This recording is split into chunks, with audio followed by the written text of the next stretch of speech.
Hello, this video is created for those preparing for the IELTS speaking test. There are two videos available, a self-test video and a video with answers provided. We wish you the best of luck with your IELTS exam preparation. What sports do you like? I am not a major sports fan, so I do not have a particular sport that I like. However, I enjoy running. I admire athletes who can run or play soccer well. The reason is because they are able to run really fast and have strong endurance. Whenever I run, I cannot run very fast. However, I can run for long periods. Running is a calming and thrilling sport because you can pace yourself when running. Where did you learn how to do it? Running is easy. After learning how to walk, children learn that they can walk faster with practice and eventually can run. Running and building up endurance when running takes practice.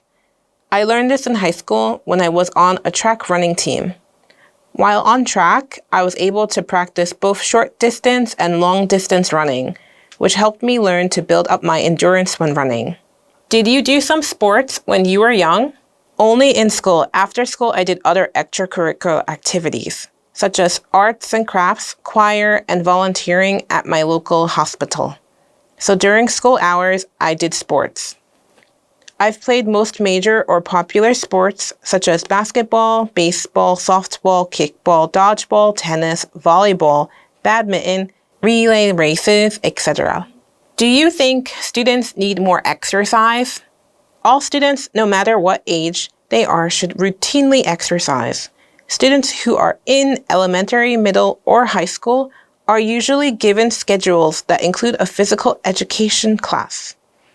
For other students, like college students, incorporating routine exercise into their college schedule is necessary. Exercise can help everyone maintain a healthy lifestyle and diet. So yes, students should exercise. Do you know any people who are good at sports?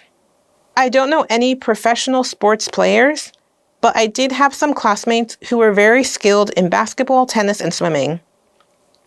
I know that some of them continued practicing their skills to further improve outside of school by joining additional sports teams. Do you think it is important for people to exercise? Yes, exercise is important for our health. I don't think anyone views exercise negatively, as there are more benefits to exercising than to not exercise at all. In order to live a full, healthy, and long life, exercising is essential. Exercising doesn't need to be strenuous, but consistent. Having a healthy lifestyle that includes exercising is important for everyone. Should schools encourage young students to take more exercise? Schools should, but I imagine schools already have been doing so. In school, students learn about eating healthy foods, and they learn how to play sports. They also learn the importance of doing both, eating healthy foods and being physically active. The latter is more enjoyable for youth.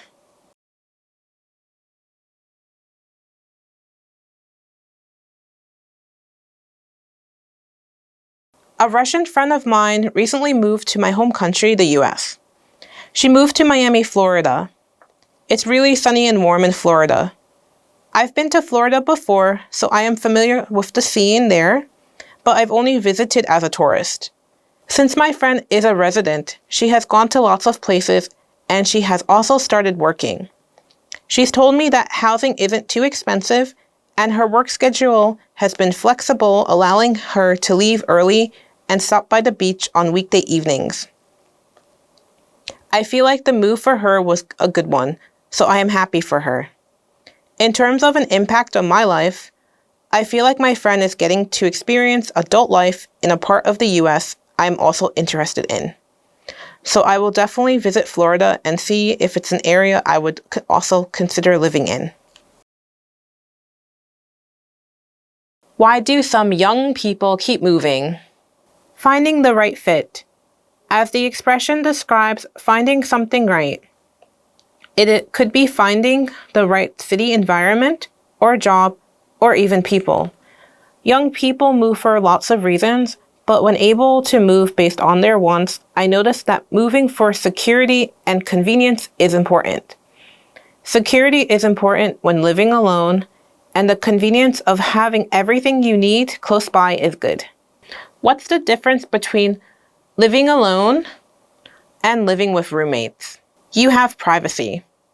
It's very difficult to have complete privacy when living in a dormitory or even in a shared house with roommates.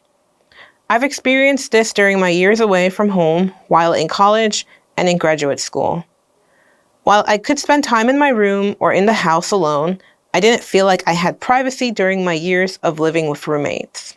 Is it beneficial for young people to live by themselves? It is a part of growing up. Actually, I would say it's the last step to growing up. Living away from home and on your own really helps individuals learn about responsibilities and independence. You learn to lock your doors, you learn to buy your own groceries, and you also learn how to manage paying rent and utility bills. Additionally, you can learn how to interact with neighbors by yourself too. Besides cooking, are there any other skills that people need to learn if they live on their own? I think it is important to learn how to fix plumbing. However, this isn't an easy skill to learn. But if individuals can learn about plumbing, then they can certainly save a lot of money when there are water issues or pipe problems in their homes. What kinds of people tend to live by themselves? It's hard to characterize a group of people that live by themselves without acknowledging factors or reasons for this. I know that people usually live alone if they never marry, are separated from their family, live far away from their family, are retired, or no longer have any living family members. In Korea, I've heard that people living alone has become quite common, but I'm sure there are reasons behind why some, if not most people, live alone. How can parents and teachers help young people to live independently? First, parents can help their children by teaching them basic skills like how to cook simple meals, take out the trash, and clean their rooms. This is essential for children when they start living on their own. As for teachers, I think teachers can share their own experiences with their students about living independently. These experiences can be enlightening for students as they can better imagine what it might be like for themselves.